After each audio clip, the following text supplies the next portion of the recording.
जय जगन्नाथ सांग मैंने तो पुणी थे गोटे नुआ वीडियो को स्वागत करुच्ची मु शुभम। तो बहुत गोटे खुशी खबर मिलवा पाँच जे मेट्रिक मात्र पास होते आपन को निज स्कूल ही चाकरी मिलवा जाऊँगी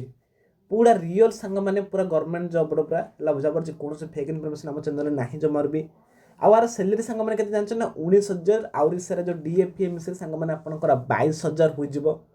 निज स्कूल रे आपन को चाकरी मिल ए जो आमर जो जॉब रो आवेदन केबे जाऊँगी सबकि पूरा वीडियो कहबी केते एज केते क्वालिफिकेशन कौन एग्जाम देवाक पड़ो एग्जाम देवाक पड़ो ना ना इंटरव्यू हम कौन सब देवाक पड़ो सबकि पूरा वीडियो कहबी वीडियो पूरा शेष पर्यटन देखिए जमार भी स्किप करेंगे शीघ्र देखो ना सांग मैंने असुविधा पूरा पड़े बुझा पड़े एटार आवेदन केबड़ आरंभ होगा जाऊँगी से जाणी रखु ना तो कौन सांग मैंने पूरा असुविधा पड़े पूरा वीडियो जदि कई आगुरी एटा देखते ना ताहले आपको एटार आवेदन केबे होगा जाऊँगी से आपको पूरा वीडियो कहबी पूरा एक्जाक्ट पूरा कहबी से टाइम आपंकर आवेदन होगा जाऊँचे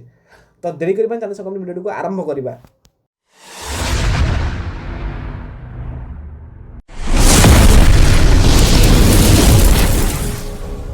एटी देखो आपंकर 1566 वैकेंसी सांग मैंने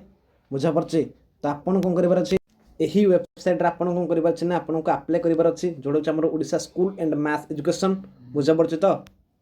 ये केमी आवेदन करेंगे केबे आवेदन करेंगे एज केते सबकि पूरा वीडियो कहबी सैलरी केते सबकि पूरा वीडियो कहबी तो वीडियो पूरा शेष पर्यटन देखिए तो सांग मैंने यहाँ आमर director secondary education Odisha Bhubaneswar आसी नोटिसटा to the additional secretary of government school and mass education department subject कौन अच्छे आमर एडारे ना submission of information for filling the vacancy of non teaching staff of fully aided high school मान जो आम नॉन टेक्निकल पोस्ट है जो आम पीएन रहा क्लर्क रहा तो से गुड़कर आम आवेदन रही जदि कहीं ए जो पोस्टा को जब कहीं आगुरी देखी तो समस्त देखिए कहीं यार आवेदन तारीख क्यों ना बुझा पड़े तो मुझे गारंटी कर कहूँ यार आवेदन तारीख मुझे जनइबी से वीडियो पूरा शेष पर्यटन देखिए तापर कौन कहले लेटर नंबर लिखी आम गवर्नमेंट लेटर नंबर बुझा पड़े तापर कौन लिखाई आम सार इन वीडियो को काइंडली प्रेस जो subject paper I am director ये छाड़ दिखाते आम दरकार नहीं ये केतोटा सांग मैंने पोस्ट देखते आम जूनियर क्लर्क आम 439टा बुझा पड़े आमर पीएन सांग मैंने 1127टा आमर जो टोटाल रही आम 1566 वैकेंसी अच्छी जोड़ा आम जूनियर क्लर्क जोड़ा आम 439 आ पीएन रही आम सांग मैंने 1127 बुझा पड़े तो एवं देखिए आम एज तापर आर एग्जाम हम कि नहीं एग्जाम हम कौन क्वेश्चन आसो तापर आम सिलेबस कौन रहा आम देखा आम क्वालिफिकेशन कौन सबकि आम देखा आ लास्ट टाइम मुझे आपको आप्लाय डेट आपको कहबी तो ये देखो सांग मैंने ना कौन कहला जूनियर क्लर्क को जोड़ी सांग मैंने आपको गोटे बैचलर्स डिग्री रखिए बीए कि बीएससी कि बीकॉम जहाँ भी आप पड़ो जूनियर क्लर्क रे आहरी कौन आपन को गोटे कंप्यूटर एप्लिकेशन कंप्यूटर नॉलेज देवाक पड़ो किंतु पीएन सांग मैंने जो हाई स्कूल जो पीएन मान कौन से भी आमर बेसी किसी दरकार नहीं खाली आमर कौन ना 10th पास हो पड़ो नेक्स्ट देखा तो ये सांग मैंने आमर एग्जाम होगा जाऊँगी बुझा पड़े गोटे पीएन हो कि क्लर्क हो एग्जाम हम रिटन एग्जामिनेशन हम स्किल टेस्ट हम तापर आमर कौन ना डॉक्यूमेंट वेरिफिकेशन हम बुझा पड़ा रिटेन तापर स्किल टेस्ट तापर कौन आमर डॉक्यूमेंट वेरिफिकेशन ये बुझा पड़ा तो नेक्स्ट एवं जा सांग मैंने जदि सांग मैंने आपड़ यार एग्जाम प्रिपेयर होगा चाहूँगी ताहले मत कमेंट बॉक्स में कहतु मुझे एग्जाम गाइड करी बुझा पड़े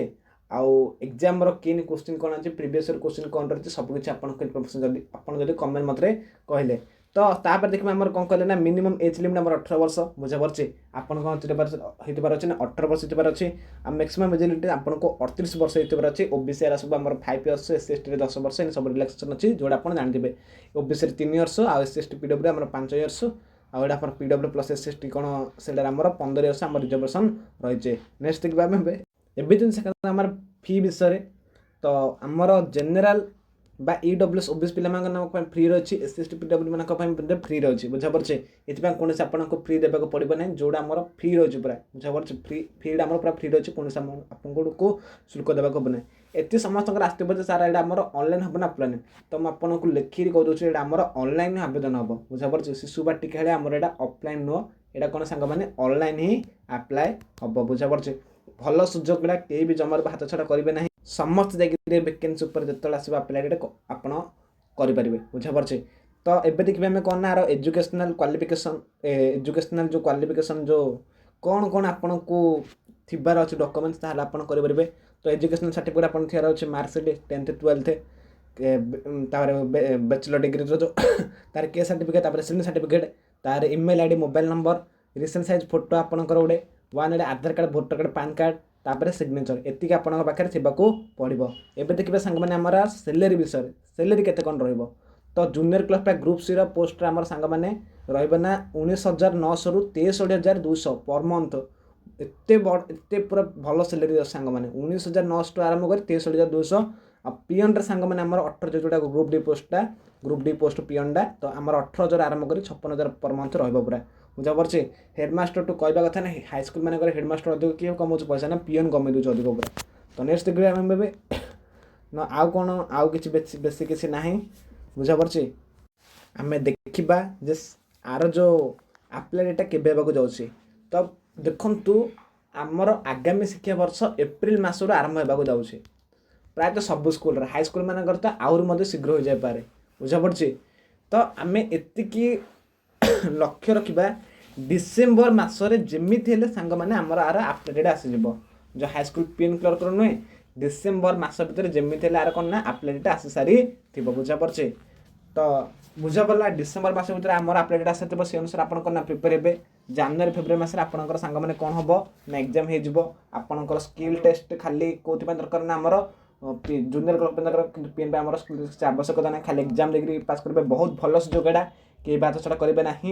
टी खाली एग्जाम प्रिपेयर पूरा आराम रोड पीएन धरी बसबे बेकार हो घर बही अपेक्षा किसी गोटे कमेटा बहुत भल से पीएन हो जहाँ भी हो यहाँ कहवा कथा अच्छे। तो आशा कर समस्त बुझीपारे जहाँ भी जहाँ अच्छे मतलब कमेंट बक्स पचारे रही। जय हिंद, वंदे मातरम।